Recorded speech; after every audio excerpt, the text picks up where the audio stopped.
talking with him about the voice to Parliament and about constitutional recognition for Indigenous Australians. Shaq is someone who's well known to younger people, and one of the things that we have been doing is trying to mobilise support for the voice to Parliament by talking with sporting figures. We know that Mr O'Neill does a lot of work in the United States about social justice and lifting people up who are marginalised, including through sporting organisations. And we have had discussions with the AFL, the NRL, etc. And here he is. Hey, how are you going? Good to see you. Hello, Australia. Nice to see you. Hello. How are you? Nice to see you. I'm here in your country. Whatever you need from me, you just let me know. Fantastic. Appreciate you guys. Congratulations to you guys. And everyone knows Shaq loves Australia.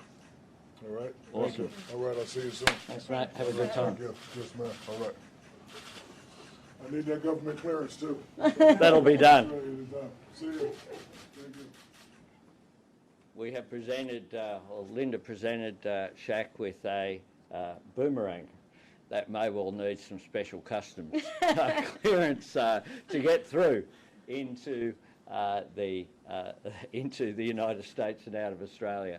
But what we've been doing is a part of what you'll see us doing over a considerable period of time. We want to build the broadest possible support, and we want to engage with people who can connect with young people in particular, but with all sections of our society.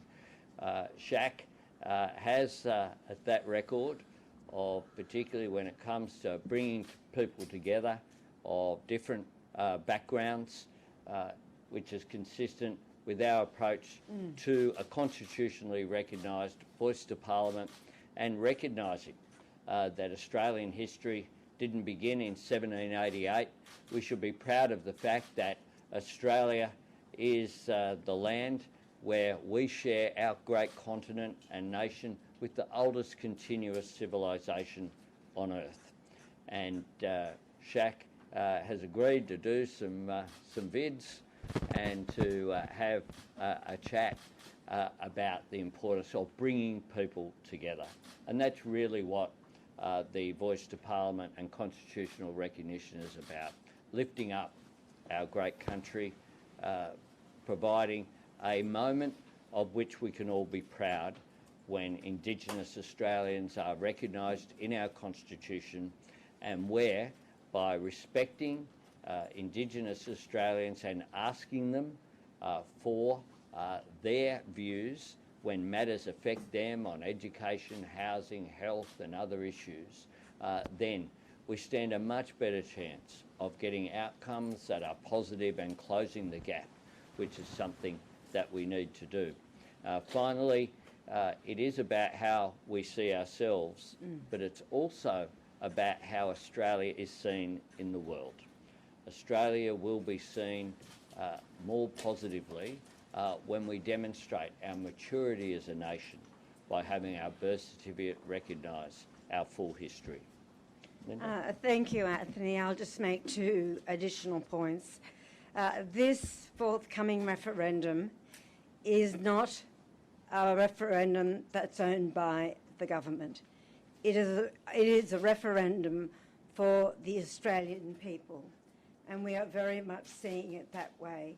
And as the Prime Minister said, it is about making everyone proud and filling that glaring omission in our birth certificate of recognising First Peoples. And finally, it will have two important roles: a voice to the Parliament. It will be about our birth certificate, and it will be about all Australians. But it will also be about practical things, about improving the life choices and chances of First Nations people, whether it be life expectancy, incarceration, housing, education, by asking First Nations people, which is an act of common decency and good manners, what the legislation and the laws that the Parliament is passing is looking at, and what the effects are going to be on First Nations people is very much what the voice will be about. happy to take questions. Can you? Sorry, yeah. Oh, sorry. Can you just expand a little bit more on the conversation you had with Shaq and his involvement? Oh, look, it was a very positive conversation. Shaq asked to meet, and I was certainly happy to meet with him during his visit here to Australia. He's interested in this country. This is his second visit to Australia. He knows that we're a warm and generous people, and he wanted to inform himself about what this debate was about more by engaging directly with the Minister for Indigenous Affairs and with myself as the Prime Minister. So it was a really positive discussion about the way that Australia is seen in the world. Prime Minister, do you feel that Shaq will, in his videos and discussions, will really be speaking to a global audience, given his stature? Well, quite clearly, he is a global figure. He's a big figure And what will be that, in all ways. and what will be his message? Oh, look, Because he wouldn't know the intricacies of the Australian Constitution. no. But what he does know, and the world knows, about the gap that is there between Indigenous and non-Indigenous Australians in life expectancy, in health outcomes, in education, in housing, in infant mortality. The world knows about these issues, and people who are concerned about social justice and opportunity, regardless of people's background and the circumstances of their birth, are interested in these issues. The issues of the rights of Indigenous people are ones that are global issues. And here in Australia, though, I just believe that it will send a really positive message to the world about our maturity as a nation if we say we recognise and we are proud of the fact that our history didn't begin in 1788. Of course, it didn't end then either.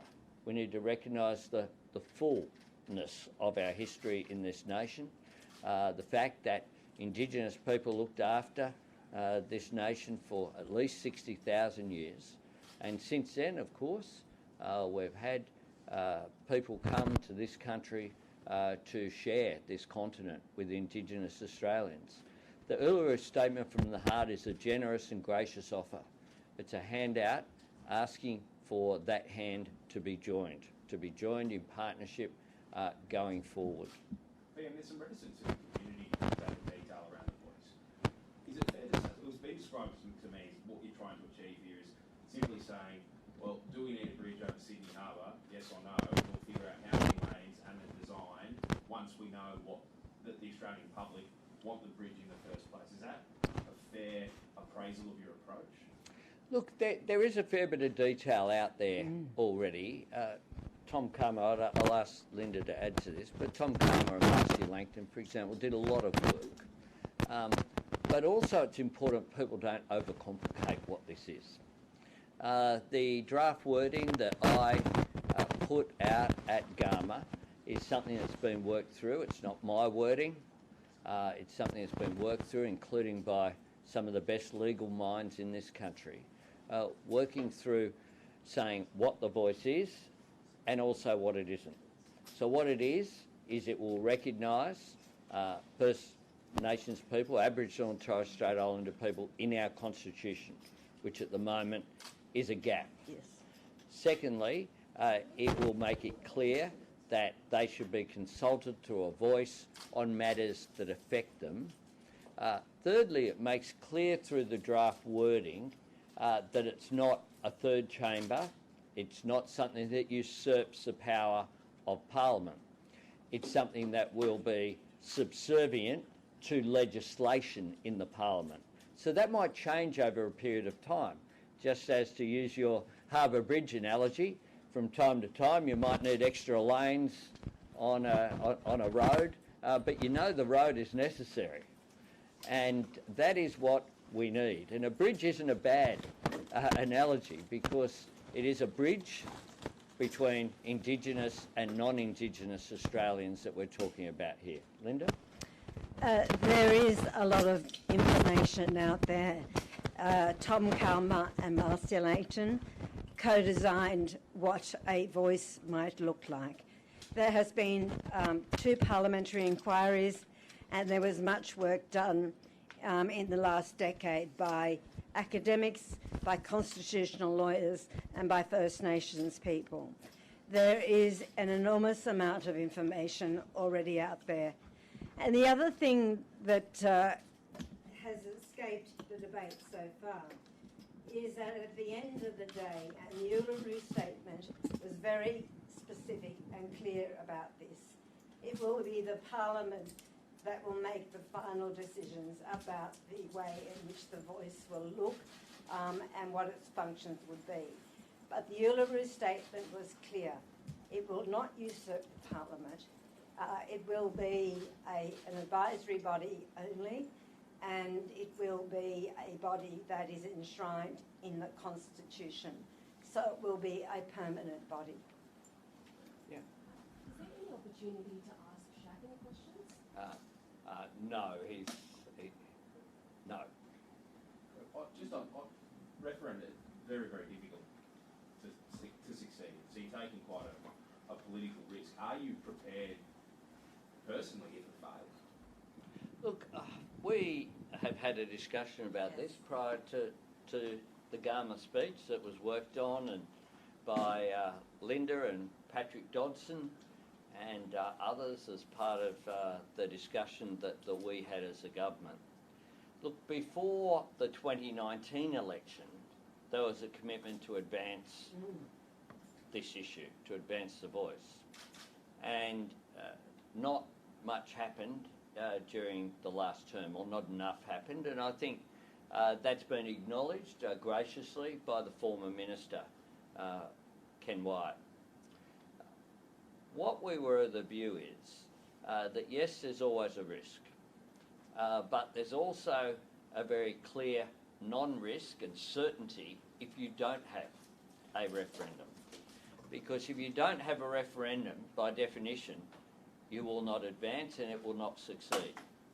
So you can't, in politics, have a view. I certainly don't have a view that my election as Prime Minister represents an opportunity to just occupy the space. It's how do you do things for the better? And that requires a risk, but I believe in reality it's either an opportunity to succeed versus a certainty of not succeeding. And I've thought that through. We are deliberately creating the space for movement across the political spectrum. Are you not worried about any further division throughout the debate? I know that was one of the key concerns about the same-sex marriage plebiscite.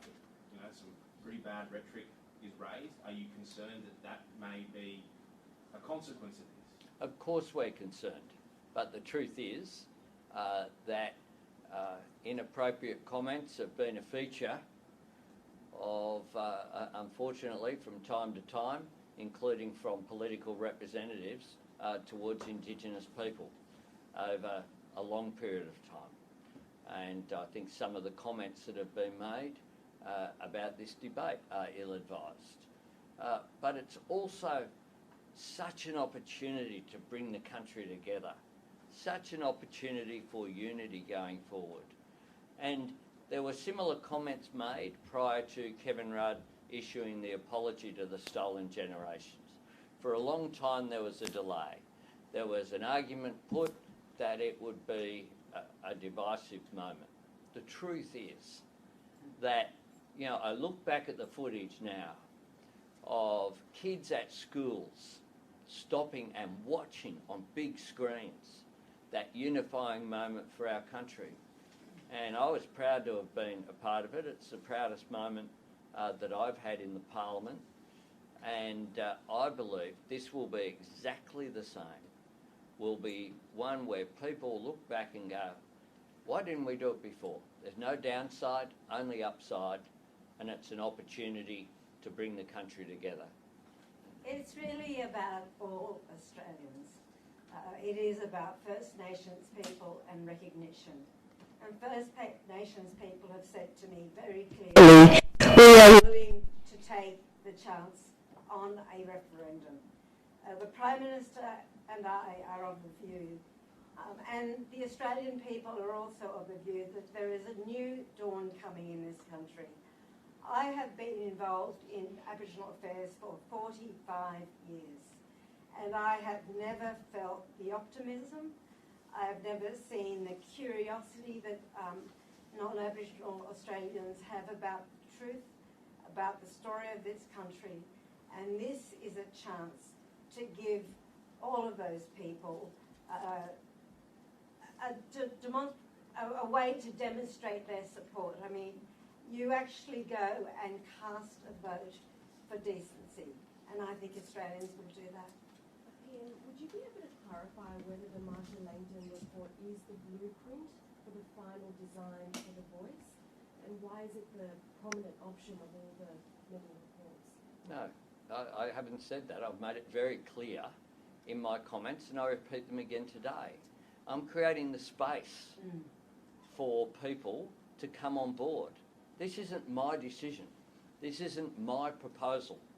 I want this to be the Australian people's proposal. I want it to be supported not just by the Labor Party, but by as many political parties as possible, by the business community, by the union movement, by the non-government sector, by sporting organisations. I've had discussions with churches, I've had discussions with the AFL, with the National Rugby League, with basketball organisations, with netball, with other sporting organisations.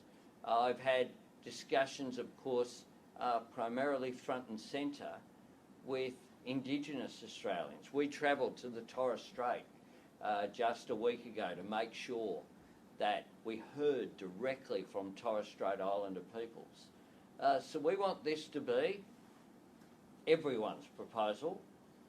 We're not being prescriptive here deliberately. When we come down to the legislation being considered in the Parliament, then that will be the time when the specific wording is agreed to. Even the speech I gave at Gama, I made it very clear that here was a proposal to move the debate forward, not to end the debate and say this is it, to move the debate forward. I think that's really important. I'm genuine about this. I'm genuine about inclusiveness.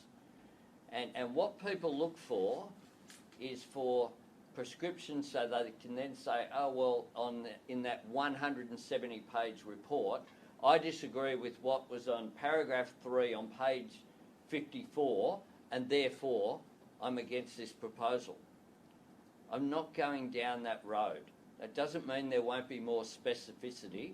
There will be, but I want people to own this process.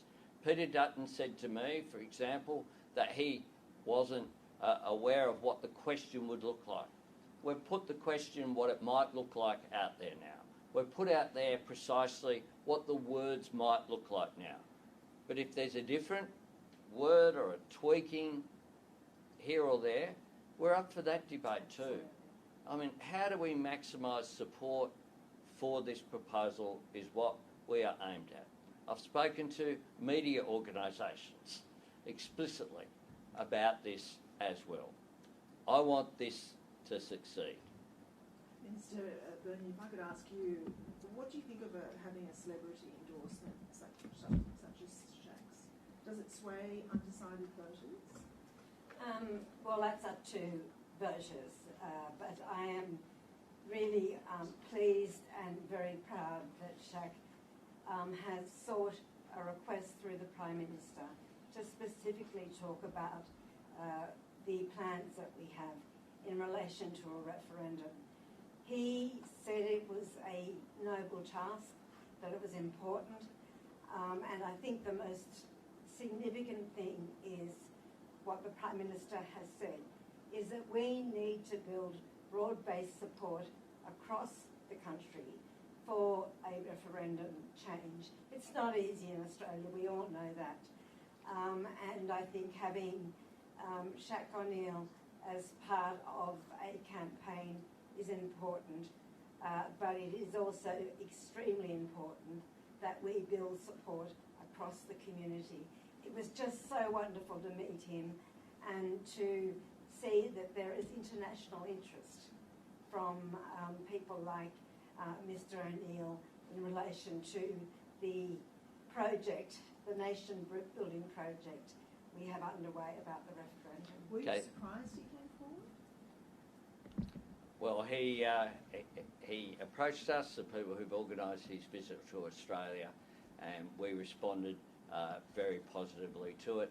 And it was a terrific meeting, and we will try to meet as many people as possible. Anyone who wants to be supportive of this proposal, Plenty of Rabbitohs. we are up for it. We presented him with a Rabbitohs jumper from South, which was very nice. And it was nice of Mr. O'Neill to give my son a Lakers shirt that he was very chuffed with. And we just want to seek out support wherever we can. We're up for it. I say to Australians, get on board this.